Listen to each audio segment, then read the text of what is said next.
Aquabar, on dit quoi? On dit quoi? Bienvenue sur la terre des éléphants d'Afrique. Posez-vous. Posez-vous. Décapsulez votre boisson favorite. 5, 4, 3,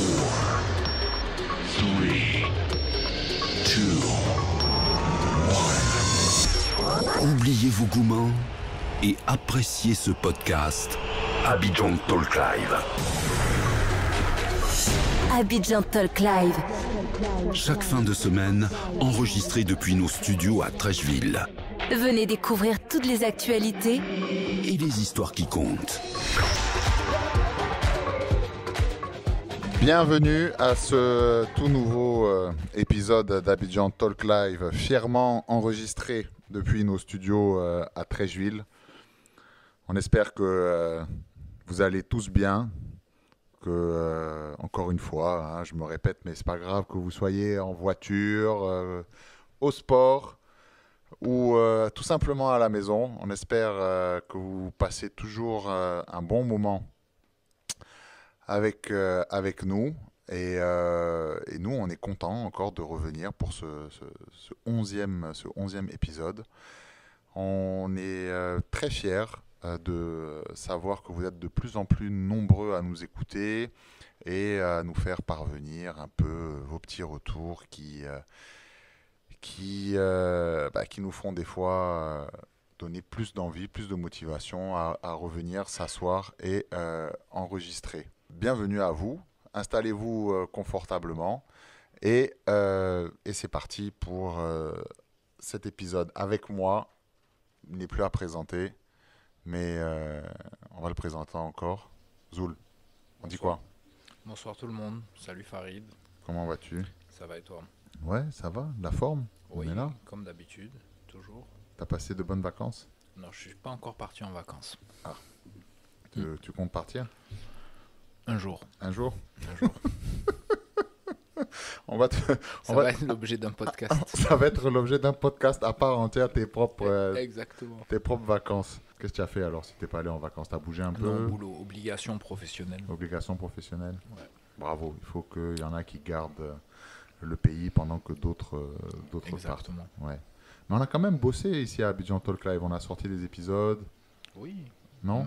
Oui, même pendant les vacances. Tu Ouais. as bien bossé. Ouais. Je sais que toi, tu étais en vacances et tu as quand même publié des épisodes, donc tu as bossé. Ouais, c'était pas mal. C'était pas mal. On a eu de très bons retours sur celui-là. On salue Oscar, Exact. notre expert financier, qui lui encore est toujours en vacances. Ouais. Et il passe pas ses vacances à Dakar. Il n'est pas Voilà. courageux. Il n'est pas courageux. Il est pas patriote. Ouais, je pense qu'il a trop mangé d'aloco, il a oublié le... Il a oublié le chep. Il a oublié le chep. Mais il va revenir manger de la loco. Avec nous, un invité spécial, qui a fait, on va dire, qu'on a arraché à son boulot pour venir participer avec nous, qui d'abord est un auditeur et que on a presque supplié, mais pas trop longtemps, pour qu'il vienne. Mais il est venu. Il nous a fait l'honneur d'être avec nous. El Jefe. Salut. Salut, Tu vas bien? ça va? Ouais. Ça va un peu. Bonsoir Zoul. Bonsoir. C'est bizarre de dire une deuxième fois, une troisième fois bonsoir Zoul, bonsoir Farid. Mais écoute, tu sais, nos auditeurs ne savent pas qu'il y a eu le before du podcast. Ils ne savent pas. Donc, jusqu'au jour où on va avoir des contrats solides pour pouvoir filmer ce qu'on fait en before, ils comprendront peut-être l'importance du before du podcast. D'accord. Donc ils voient pas l'open bar et tout ça avant. Non, Généralement, on le garde pour nous. l'open bar, tu vois les déguisements là-bas, ça c'est les déguisements de Zoul, tu vois. Ah, d'accord. Voilà, parce que... Tu vois la laisse?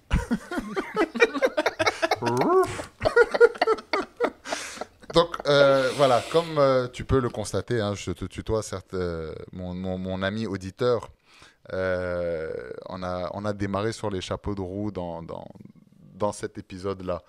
Donc, avec moi, El Jefe et Zoul, pour parler, encore une fois, de nos expériences un peu ivoiriennes, toujours mettre en avant ce prisme, à travers ce prisme-là, un peu notre retour pour ceux qui sont revenus ou pour ceux qui sont toujours en Côte d'Ivoire.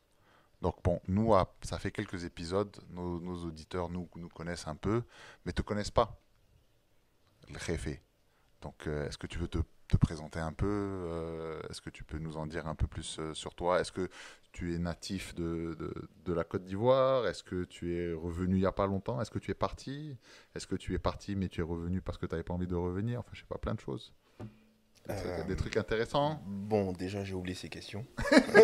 Il y en a eu trop. Non, mais c'est pour que tu puisses un peu...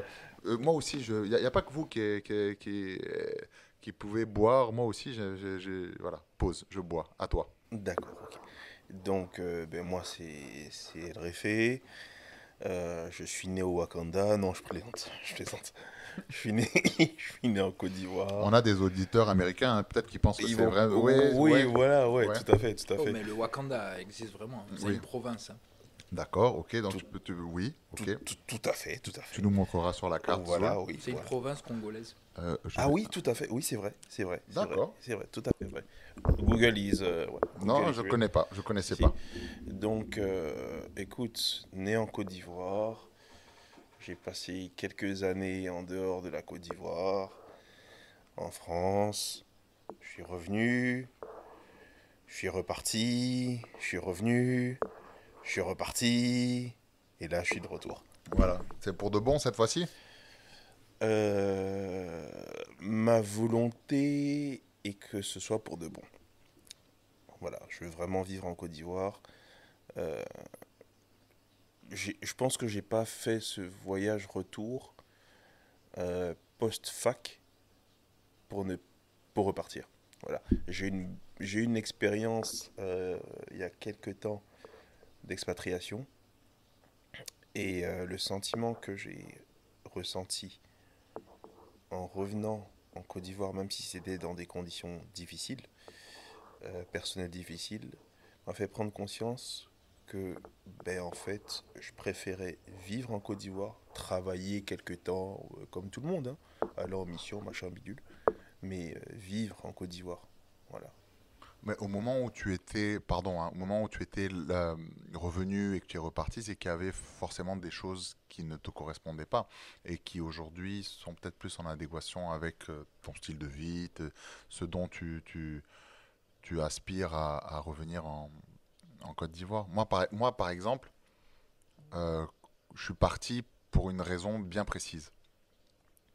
Je voulais emmagasiner le maximum de connaissances, de contacts, d'expériences, on va dire, d'expériences, qu'elles soient universitaires ou professionnelles, et revenir avec un bagage. Et je me suis accommodé, en fait, des différences qu'il y avait. Accommoder le terme, et il faut le remettre dans le contexte, parce que quand je suis revenu, c'était c'était 2005-2006, c'était une période assez space, hein, on était quand même bien en Côte d'Ivoire, mais je me suis dit que j'avais cette volonté-là, tu vois, de revenir, et en fait, j'avais la force, que j'ai un peu moins aujourd'hui, mais toujours, de me dire que les choses vont changer. Si je peux les changer à mon niveau, je vais les changer. Je ferai en sorte que voilà, je sois aussi quelqu'un qui donne par rapport à tout ce que j'ai reçu. Et je m'en suis accommodé, et voilà, et j'ai avancé. Mais moi, j'entends dans ce que tu me dis que tu es parti, tu es revenu, tu es parti, tu es revenu. Est-ce qu'il y a quelque chose, je parle d'un point de vue général, hein, après maintenant, je peux me tromper, ou tu me diras, qui a fait que, en fait, tu n'étais pas prêt à revenir. Tu es parti, tu es revenu, tu es parti, tu es revenu. Mais en fait, je me disais tout simplement, pars là où il y a du boulot. J'avais pas d'attachement réel.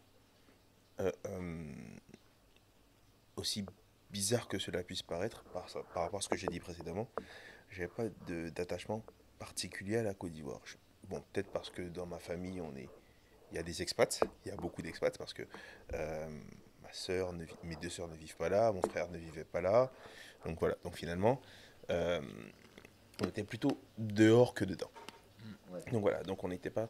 Et c'est parce que mes parents vieillissaient, tout simplement, que j'ai pris le parti de revenir pour passer du temps, les dernières années, tout simplement avec eux. Et ça m'a renforcé dans le sentiment qu'au fond, la famille était beaucoup plus importante que ce que je pensais. Bravo. Voilà. Donc raison familiale qui ont déclenché en toi Ouais. ce besoin Ouais. de revenir.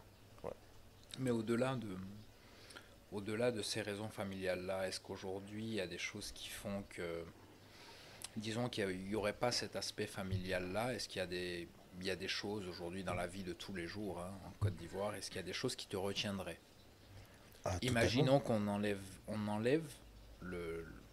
et je leur souhaite longue vie à tes parents, mais imaginons qu'on enlève les parents de l'équation. Est-ce qu'aujourd'hui, tu te dirais, bah écoute, je repars vivre ailleurs, ou vraiment il y a autre chose qui me garde en Côte d'Ivoire? Alors, là, je vais te regarder droit dans les yeux et me délecter du sentiment que tu auras. Mes parents sont tous les deux décédés. Et là, voilà.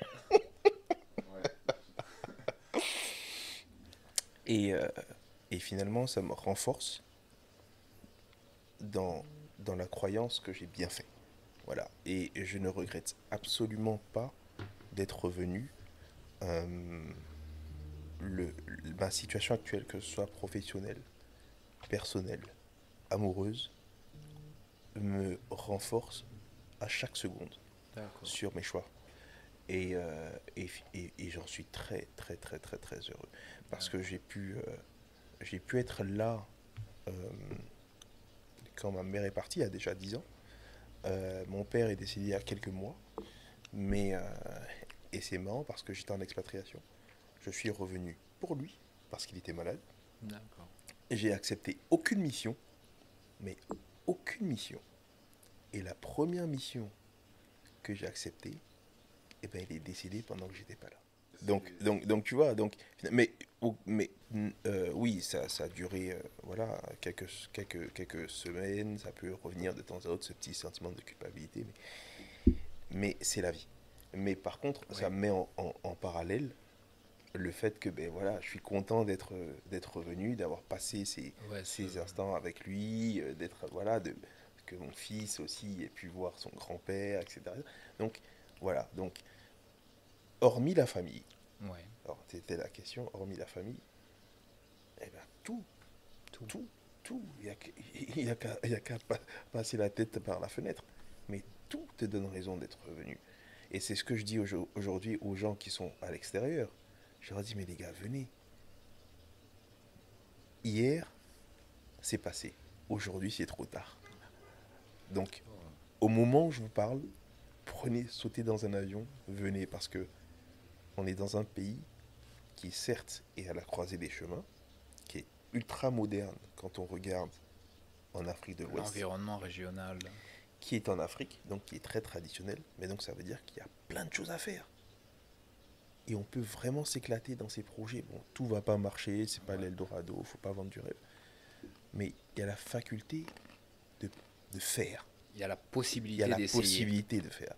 Il y a le champ des possibles qui est ouvert, comme on dit, chez les gens intelligents. Et ça, c'est top.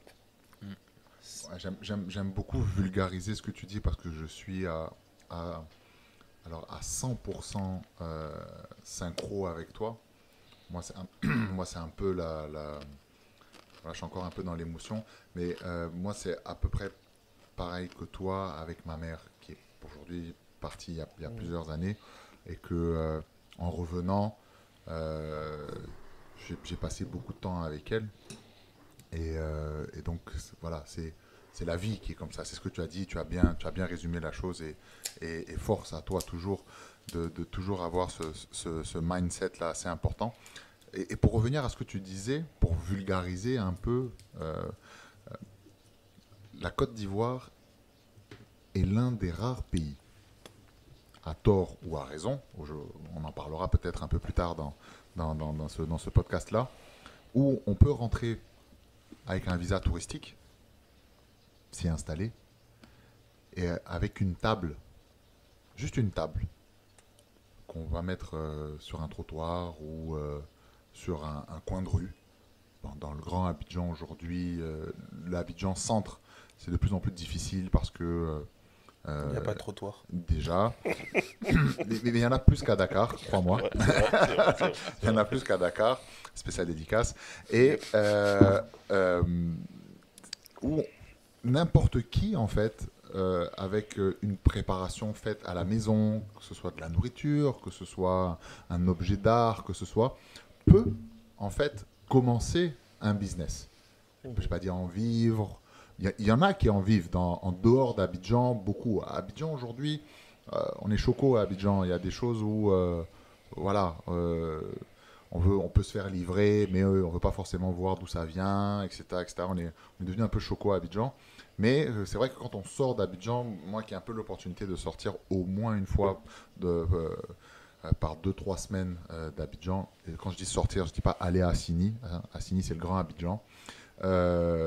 Aller dans les villes de l'intérieur, voir qu'il y a la possibilité, ce qu'on appelle les bords-champs, ne serait-ce que pour les produits vivriers, que ce soit pour les fruits, que ce soit pour les poissons, que ce soit même pour des objets d'art qui sont faits à la maison de façon artisanale.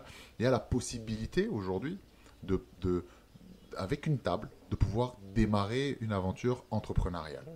Et donc c'est bien et c'est pas bien, mais juste pour aller encore dans l'appel que tu es en train de lancer à cet auditeur-là qui est calé Bien au froid. Bien au froid. Bien au froid. Il ne sait pas s'il doit, pleurer ou pas. L'avion qui a été shooté entre Kiev et Saint-Pétersbourg. Si le prix du gaz ne sera pas augmenté. Et voilà. Attention, c'est bientôt la rentrée. Voilà, exactement. Donc, qui hésite, c'est aller dans ce sens-là de dire, tu vois, regarde, gars, tu réfléchis trop en fait. Déjà, tu es chez toi, à la base. Donc, ça, on ne te l'enlèvera pas. Tu vas avoir un petit temps d'adaptation, forcément. Mais après, tu peux avoir même une idée pourrie. Mais on est dans le champ du possible pour pouvoir la tenter. Et peut-être qu'elle n'est pas si pourrie que ça. Peut-être que le plan initial était celui-là. Et en route, ben, tu verras d'autres réalités et tout. Donc ouais, moi, je suis content quand j'entends... quand je t'entends dire ça, parce que il faut qu'il revienne, parce que ce pays-là a besoin de toutes ses forces, surtout aujourd'hui, pour pouvoir bien prendre en main son destin. Putain, c'était vraiment un discours à la Mister Côte d'Ivoire, quoi. Non, tu as eu le même discours que le président de la République en France. Non, mais on n'est pas en France, là. Il y a quelques années. Non, mais le président ivoirien. Ah, ok. En France, quand il a demandé à la diaspora de venir, je ne sais plus à quelle occasion, mais il avait dit ça. Et tu as tout résumé. On ne peut pas te chasser de chez toi. Ça, c'est la première des choses. Enfin, on ne peut pas t'expulser de chez toi par avion. On peut t'emmener au village, peut-être. On peut t'emmener au village, voilà. Mais ce ne sera pas par avion. Mais ce ne sera pas par avion. Quoique, attention, la Côte d'Ivoire se modernise. Oui. Voilà. Mais déjà ça. Ensuite, effectivement, tu vois le nombre de... Ça, c'est totalement négatif, pardon, mesdames. Mais tu vois le nombre de Ali les chimiques sur les réseaux sociaux qui te proposent toute forme de pommade, de trucs. Mais ça reste du business. Oui, c'est un business. C'est un business, mais tu vois, elles ont eu Géraud en chimie, mais bon, elles te font toutes des pommades. Oui. Mais tu vois, c'est... Nos fameux influenceurs. Tout à fait. Mais c'est du business sur les réseaux sociaux. Elles n'ont pas de stock. Bon, sans rentrer dans les détails, c'est juste possible. Entre guillemets, à moindre coût, il y a des entre guillemets success story, parce que si tu n'as pas grand chose, on va juste réduire un peu le champ. Si tu n'as pas grand chose, tu viens d'une commune qui est vraiment populaire, etc., que tu as 1000 francs par jour pour vivre, et que tu passes tout d'un coup à 10 000 parce que tu as un petit business sur les réseaux sociaux, mais C'est un x10. Hein. Mais voilà, exactement. Donc c'est ce filtre qu'il faut avoir. Je parle de filtre à cause des réseaux sociaux, mais c'est ce filtre qu'il faut avoir et se dire, Oui, c'est possible. Comme tu dis à l'intérieur du pays, aujourd'hui, tu vas à l'intérieur du pays, tu vas dans des villes comme Daloa, Gagnoa, etc. Tu vas à Ferké, tu vas à Kourougo, tu vois. Tout ça, moi, je le voyais quand j'étais plus petit. Bon, c'était particulier parce que tu pouvais aller en avion à Kourougo, passer le week-end pour pas grand-chose, revenir sur Abidjan. C'est vrai. Mais il y a eu ce creux. Il y a eu ce creux énorme. Il y a eu cette guerre en Côte d'Ivoire parce que c'était une guerre. Et aujourd'hui, de 2011, 2012 à 2023, vous imaginez, ça fait 11 ans. Et 11 ans après, regardez la santé économique de ce pays. C'était un... Non, c'est clair. C'est plus qu'une renaissance. C'est plus qu'une renaissance. Je crois que la Côte d'Ivoire affiche un taux de croissance, alors pas en Afrique, hein, un des meilleurs taux de croissance du monde. Hein. Oui. Il y a alors, il faut apprendre avec des pincettes parce qu'aujourd'hui, on sait jamais réellement quelle est la source ou quel est le but de toute information qui nous parvient. Un magazine américain qui disait que un des pays où le taux de bonheur, je ne sais pas comment on va mesurer le taux de bonheur, mais en tout cas de joie de vivre et où il fait bon et où on est heureux d'y vivre, un magazine américain plaçait la Côte d'Ivoire comme un pays en tête de liste, numéro 1. Ouais, mais ça c'est normal. Parce que le journaliste en fait sortait de Yopougon. Ah oui. Tu vois, il avait passé le week-end à Yopougon et là il a dit là c'est bon. Ouais, non, très très bien. Franchement. Pour ceux qui ne savent pas, Yopougon c'est un quartier populaire qui est réputé pour faire la fête à Abidjan. Voilà. Ouais, c'est vrai. On a des auditeurs qui connaissent pas Yopougon et qu'on invite à venir et à découvrir. Abidjan, la joie de vivre, et puis voilà.